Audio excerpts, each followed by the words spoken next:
El misterio de Belicena Vilca. Libro cuarto, la historia de Kurt von Zuberman. Capítulo octavo. Las cosas sucedieron así. Mis padres habían viajado hasta El Cairo, el ingenio familiar dista unos kilómetros de esta ciudad, con el objeto de hacer compras. Mientras mamá se entretenía en las vastas dependencias de la tienda inglesa, yo, ávido de travesuras, me fui deslizando con mucho disimulo hacia la calle. Un momento después corrí a varias cuadras de la tienda atraído inocentemente por el bullicio del mercado negro, barrio laberíntico de miserables puestos callejeros y refugio seguro de mendigos y delincuentes de poca monta. Ese día la marea humana era densa por las callejuelas estrechas en las que la distancia entre dos puestos de ventas apenas dejaba un pasillo al tránsito peatonal. Alfarería, frutas, alfombras, animales, de todo lo imaginable se vendía allí, y ante cada mercadería se detenían mis ojos curiosos. No tenía miedo pues no me había alejado mucho y sería fácil volver o que me hallara mamá. Siguiendo una callejuela fui a dar a una amplia plaza empedrada, con fuente de surtidor, en la que desembocaban infinidad de calles y callejuelas que solo el irregular trazado de esos barrios del Cairo puede justificar. Estaban allí cientos de vendedores, vagos, pordioseros y mujeres con el rostro cubierto por el chador, que recogían agua en cántaros de barro cocido. Me acerqué a la fuente tratando de orientarme, sin reparar en un grupo de árabes que rodeaban cantando a un encantador de serpientes.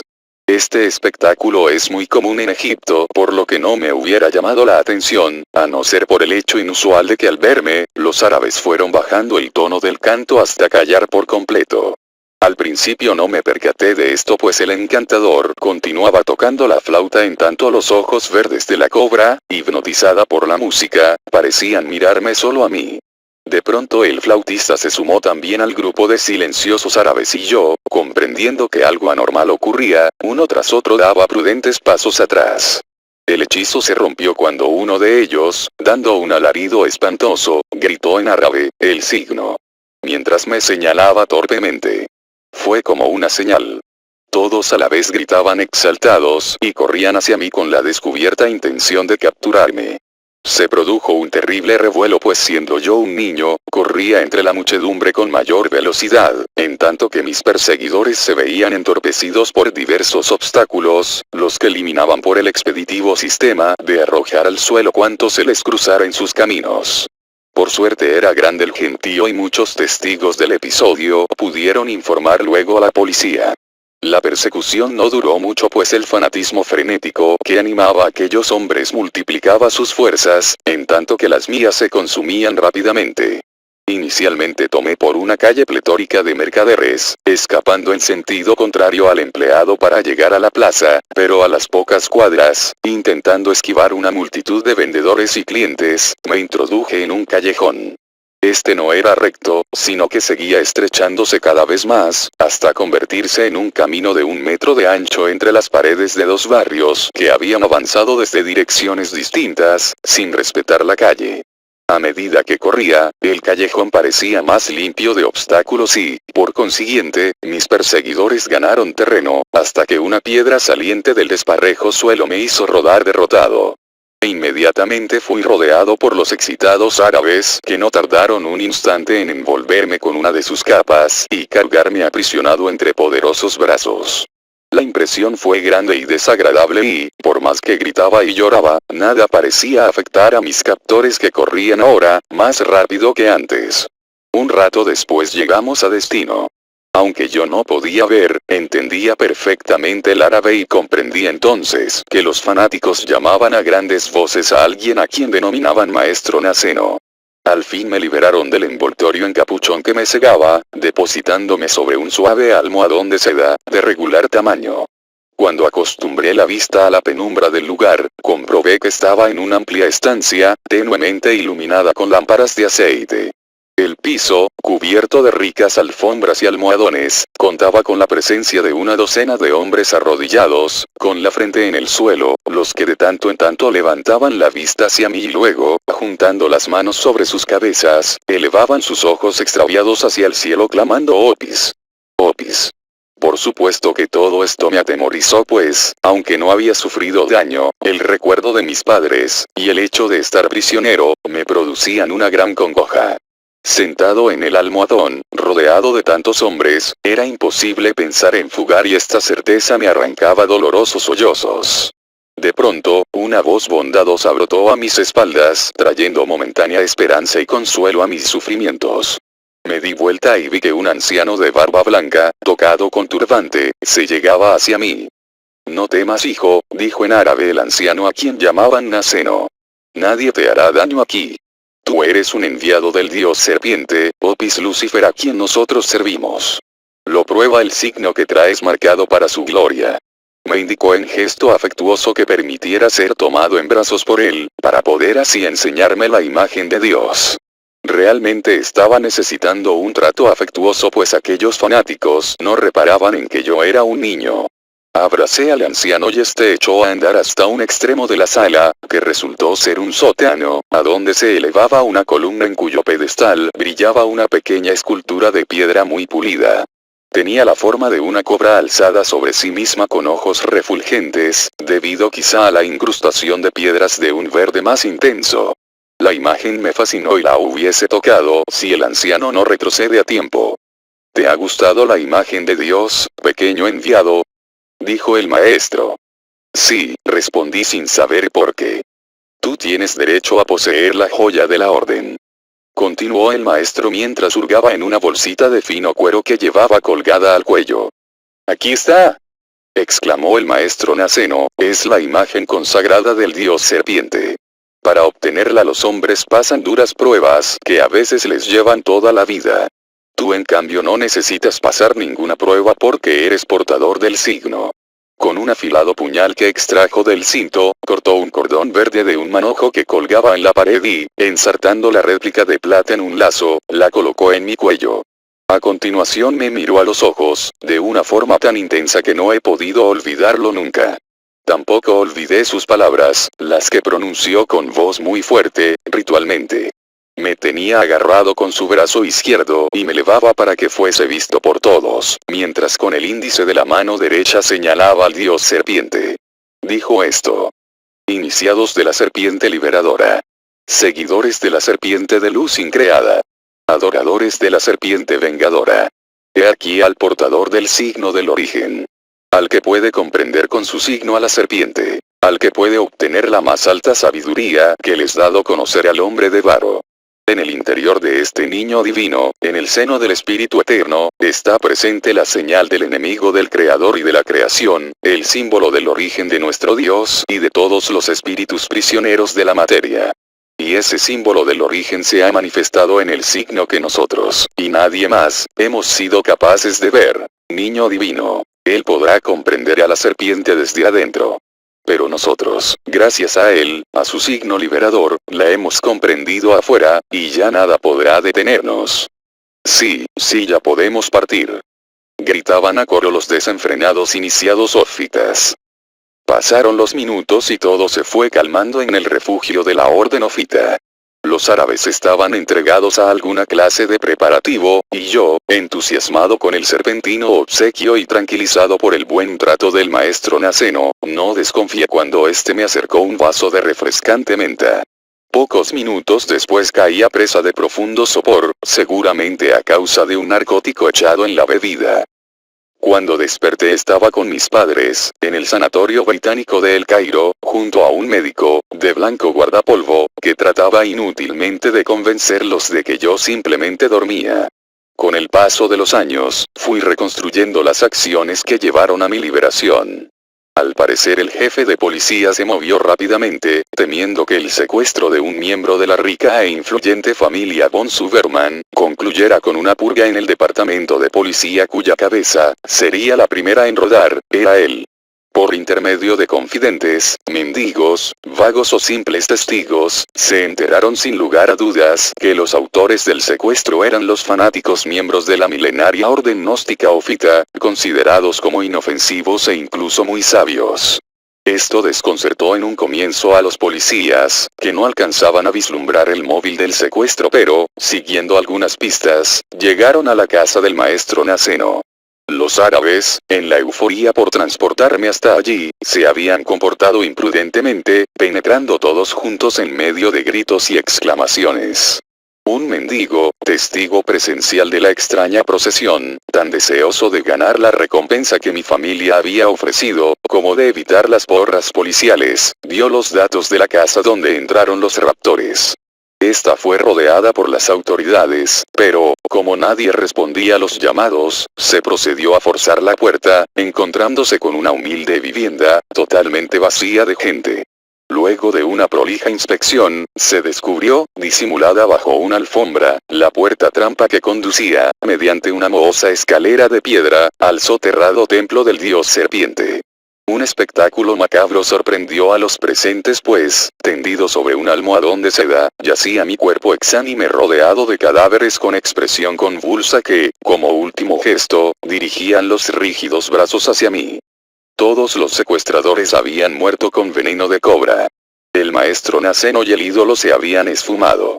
La impresión que recibieron los recién llegados fue muy mala pues pensaron que yo también estaba muerto, pero salieron de inmediato de su error y fui transportado al sanatorio británico junto con mis padres.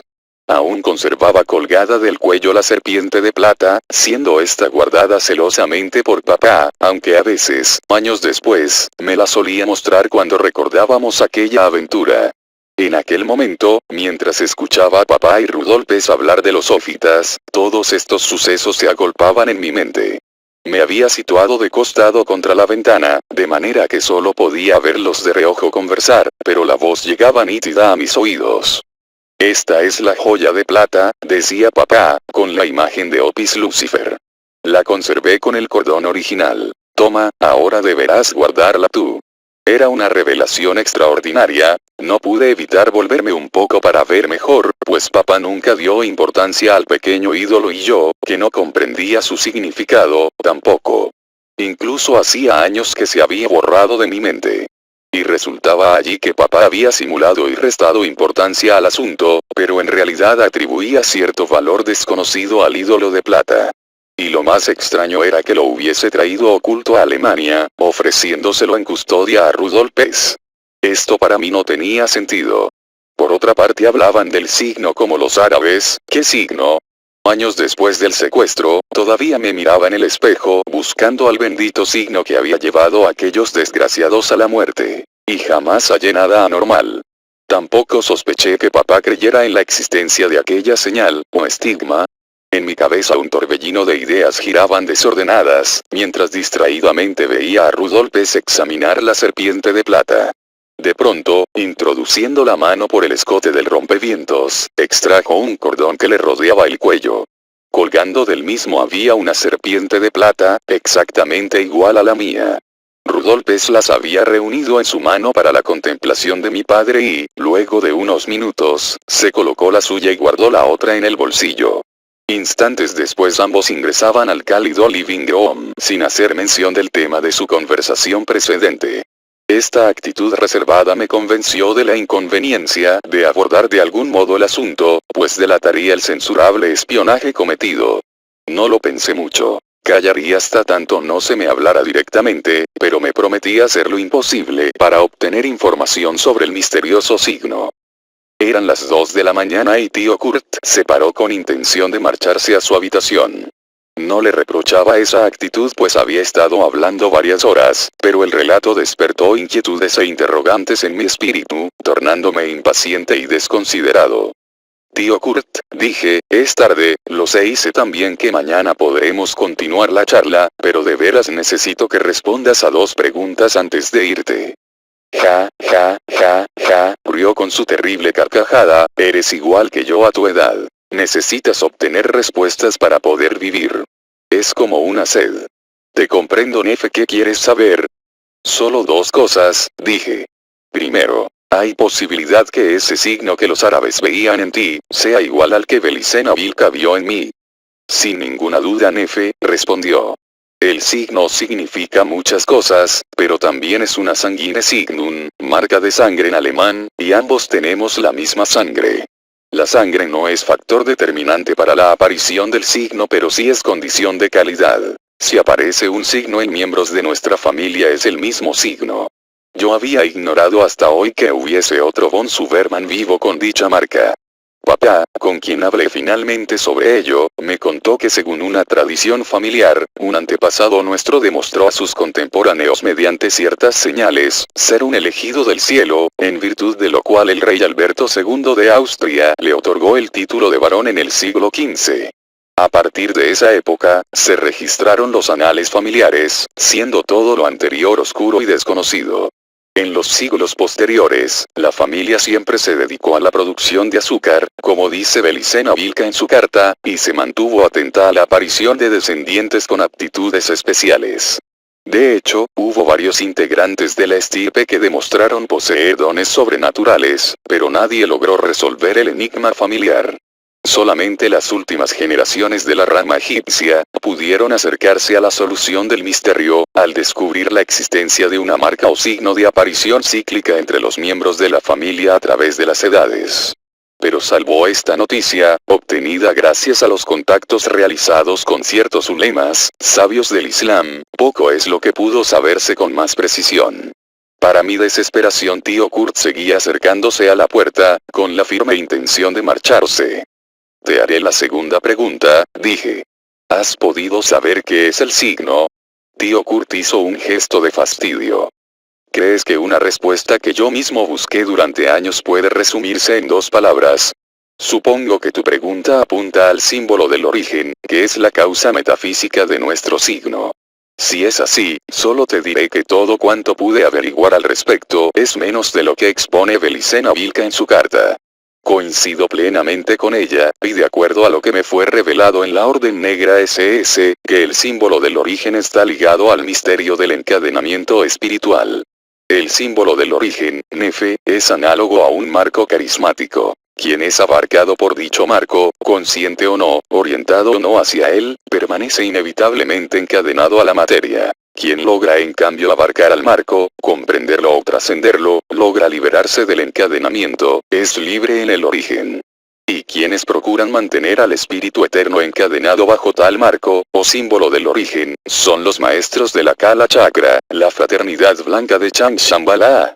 Y quienes tratan de que el espíritu trascienda el símbolo del origen, tal vez comprendiendo a la serpiente, son los iniciados de la sabiduría hiperbórea, los dioses liberadores de Agartha. Esto es, en síntesis, lo que sé sobre el símbolo del origen. Ahora bien, si tu pregunta se refiere al signo como marca, te diré que aún sé menos, pues al signo solo pueden reconocerlo quienes ya lo conocen. Es básico, Nefe, para distinguir una cosa de otra, hay que conocerla primero. El mismo principio vale para el signo. Solo lo ven aquellos que tienen la verdad en su interior, pues solo así es posible reconocer la verdad exterior. Por eso tú y yo no podemos ver el signo aunque lo llevemos con nosotros, porque aún nos falta llegar a la verdad. Escuchaba a tío Kurt desolado, pues había abrigado la secreta esperanza de que él sabría lo concerniente al signo y que tal vez accedería a confiarme su secreto, pero su respuesta negativa era simple y lógica. La revelación del signo debía ser interior. Mi cara reflejaba el desaliento y esto hizo reír nuevamente a tío Kurt.